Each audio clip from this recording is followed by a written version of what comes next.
Bonjour à tous et bienvenue dans Waldorado et dans cette voiture exceptionnelle. Nous sommes à Liège pour une entreprise assez unique au monde. J'ai nommé Cara du Châtelet. Elle personnalise des véhicules d'exception pour les plus grands de cette planète.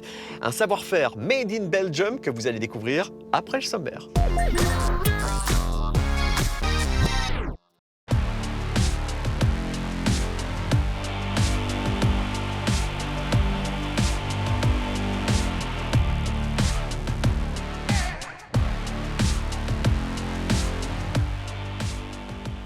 Vincent, bonjour.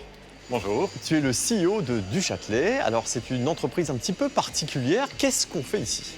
Alors, effectivement, c'est très particulier étant donné que nous faisons des véhicules un peu sur mesure pour des chefs d'État en majorité. Alors, est-ce qu'on peut dire que vous êtes les seuls à faire ce produit, produit de tuning, c'est ça?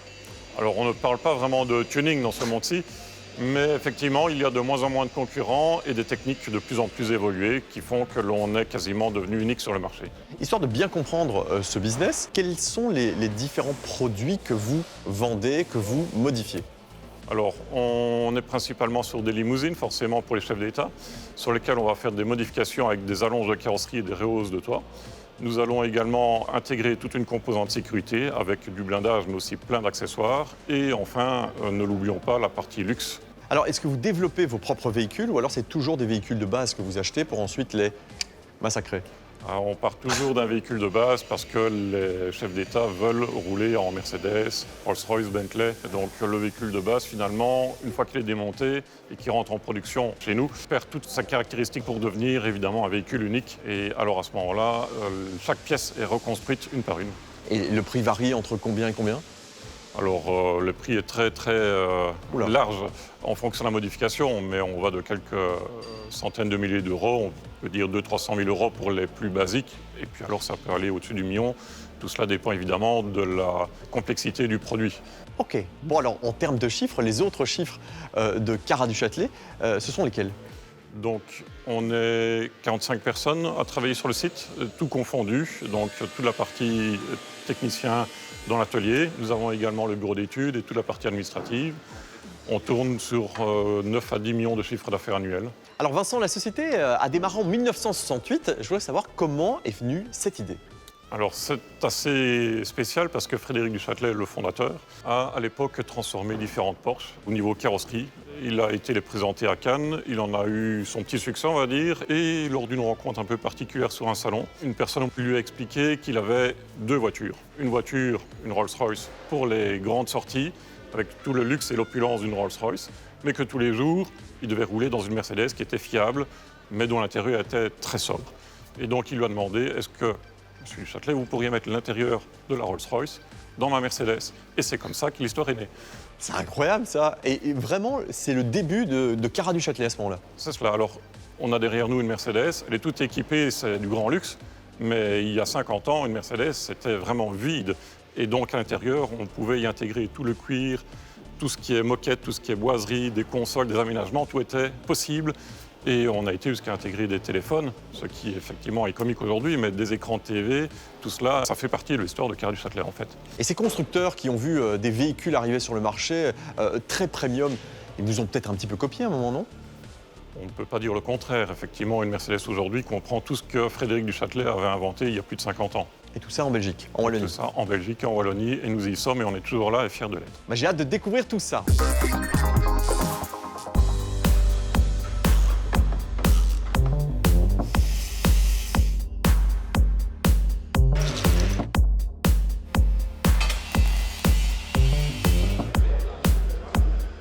Alors Vincent, on est dans l'atelier ici et c'est ici que tout commence, c'est ça? Alors, effectivement, les véhicules sont entièrement démontés de A à Z et ils arrivent ici nus. Il ne reste plus le moteur, plus aucune vis finalement sur la carrosserie. Pierre, tu es ici depuis 2006. Dis-moi un petit peu quel est ton rôle au sein de l'entreprise? Je travaille ici essentiellement dans le secteur tôlerie. Donc on coupe la voiture en deux, on l'allonge de 20 cm à 1 mètre et puis on commence à reconstruire morceau par morceau. Et combien de temps ça prend de pouvoir désosser une voiture pour ensuite la remonter complètement après être passé par ici? On va dire de A à Z, ça peut varier de 8 mois à 1 an et demi. selon la transformation et les options qu'on leur met.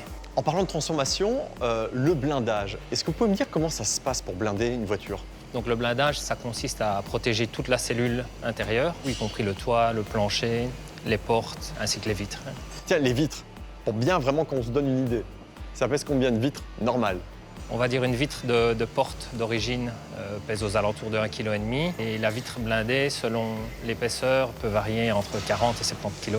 Ah oui, donc ça fait du poids en plus dans la voiture, beaucoup. Donc on doit évidemment, pour tenir on va dire 1,5 tonne à 2,5 tonnes en plus, reconcevoir toute la suspension, les freins. Donc il y a énormément de travail mécanique à réaliser.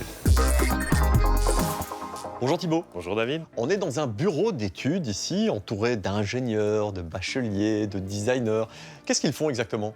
En fait, une fois que le véhicule a été découpé, Ouais. il va falloir le construire de A à Z. Toutes les pièces qu'on va rajouter dans la voiture vont être créées ici, dans le bureau d'études. Et tiens, comment ça se passe quand, je sais pas moi, il y a une panne et qu'il faut remplacer une pièce? En fait, nous offrons le service après-vente à vie.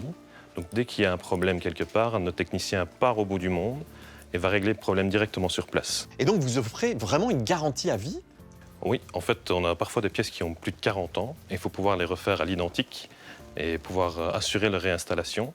Et comme chaque véhicule est unique, on peut dire que en fait, chaque pièce est unique. En termes de confort, de luxe et de sécurité, j'imagine que les défis doivent être importants. Oui, en fait, il faut se rendre compte que le véhicule va être utilisé dans des conditions qui sont totalement différentes de ce pour quoi elles ont été prévues à la base. C'est-à-dire que le poids va être doublé, par exemple, et il faut pouvoir, malgré cela, assurer un niveau de confort et de sécurité et de performance identique au véhicule de base. Au niveau climatique, certains de nos véhicules sont amenés à pouvoir rouler dans le désert ou dans des zones très humides. Et comment vous gérez l'aspect sécurité? Quelles sont les demandes d'abord? Au final, nos véhicules vont tous intégrer une espèce de bouclier pare-balles, que ce soit au niveau du blindage pour la carrosserie ou pour les vitres. Et il faut qu'ils puissent répondre à un niveau de résistance suffisant par rapport à des armes qui sont toujours de plus en plus puissantes. Alors ça te paraît tellement normal que de parler de ça, mais là, ici, on se trouve en Wallonie, à Liège. Tout est conçu aussi ici? Tout est fait en interne, il y a plus de 13 métiers différents. Et chaque spécialiste a sa propre expérience. Et au final, on refait vraiment pratiquement toute la voiture. On a envie de savoir, en termes de luxe, les demandes les plus folles, c'était quoi? Souvent, on doit intégrer ce qu'on appelle une partition, donc une espèce de tableau de bord arrière qui va intégrer tous les accessoires de luxe que le client souhaite, que ce soit des mini-bars, des compteurs de vitesse, des écrans TV, des vitres électrochromatiques et parfois simplement un peu plus de bling-bling à l'intérieur. Eh bien, merci beaucoup Thibaut, c'était très sympa. C'est avec plaisir.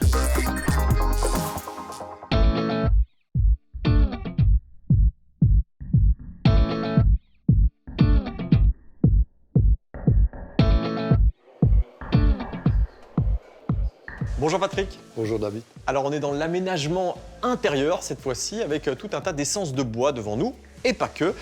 Tu es ébéniste, mais on peut dire que c'est pas ébéniste traditionnel. Non, on n'est pas dans l'ébéniste traditionnel, puisque l'ébéniste traditionnel, comme ébéniste, on entend le mot ébène, et c'est plutôt le mobilier d'ébène. Ici, on est dans, on va dire, on plaque sur des supports pour aménager des voitures. Ces voitures qui ont été complètement désossées, puis réaménagées, mais souvent les pièces que tu dois recréer n'existent pas. Je reçois des plans et je façonne des supports qui vont recréer un meuble complet dans l'auto, dans des partitions ou les consoles. Donc concrètement, ton job au quotidien, tu le réalises comment? Je commence d'abord donc à faire les supports, c'est dans l'atelier ici à côté où c'est plus traditionnel. Par la suite, j'applique un plaquage. Ici, c'est les exemples de plaquage qu'on peut y mettre. Ce qui fait la finition des plupart des boiseries, ce sont des vernis qui sont reponcés et repolis pour avoir le plus plat possible. Alors j'imagine si un client a besoin d'un volet pour cacher l'une ou l'autre chose dans sa voiture, c'est toi qui le réalises alors? Oui, ici c'est un volet. Ici c'est le meilleur exemple qu'on puisse trouver. Ceci c'est un volet qui a été créé pour une console. Ils peuvent être de la longueur qu'on veut, de la largeur qu'on veut.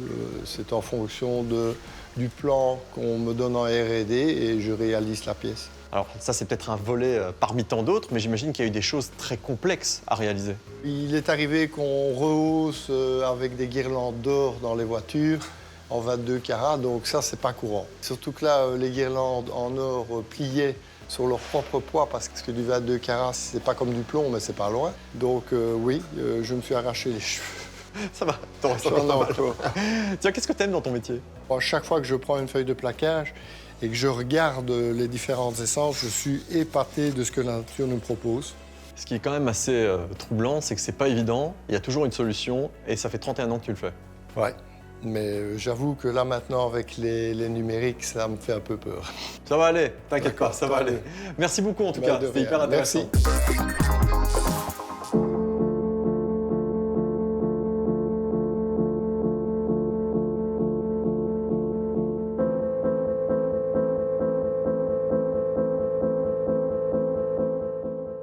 Vincent, à tes côtés, Sophie, qui est la responsable RH. Avant de revenir sur la partie emploi, je voudrais savoir les véhicules qui sont là, prêts à être livrés, qui les teste? Alors, une partie des tests sont réalisés par les techniciens qui ont assemblé les véhicules, ce qui leur permet justement de contrôler le travail au niveau des bruits, des défauts.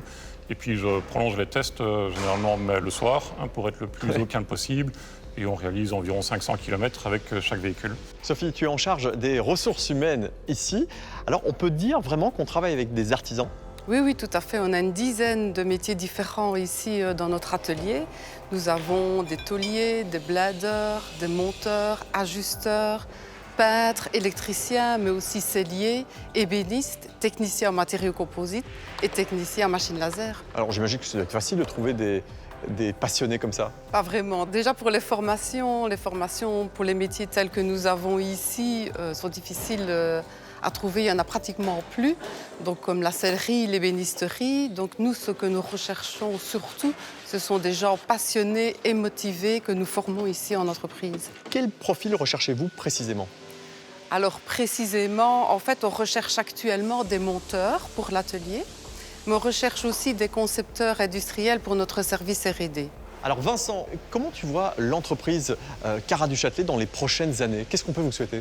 Actuellement, il y a énormément de travail, de contrats en cours, beaucoup d'opportunités encore à venir. Et donc nous avons effectivement besoin de pas mal de nouvelles compétences pour pouvoir continuer notre développement. Et votre business alors, il s'oriente vers quel marché? L'Asie, on est plus sur du luxe que de la sécurité. Le Moyen-Orient, c'est un mélange de sécurité et de luxe. En Afrique, on parle énormément de sécurité, mais aussi de fiabilité mécanique. On a parlé beaucoup de voitures en fin de compte, mais est-ce que vous personnalisez d'autres véhicules? Oui, alors on voit ici évidemment tout ce qui est véhicule de chef d'État, mais en dehors de ça, on a déjà réalisé des aménagements intérieurs pour des hélicoptères, des restaurations sur des voitures ancêtres, des aménagements pour des véhicules de course, mais aussi des véhicules utilisés pour des émissions de télévision. Bien franchement, j'étais ravi de vous rencontrer ainsi que de découvrir cette entreprise assez particulière. Merci à vous deux. Merci David. On se retrouve prochainement dans Waldorado pour la découverte de nouvelles pépites wallonnes comme celle-ci. À bientôt.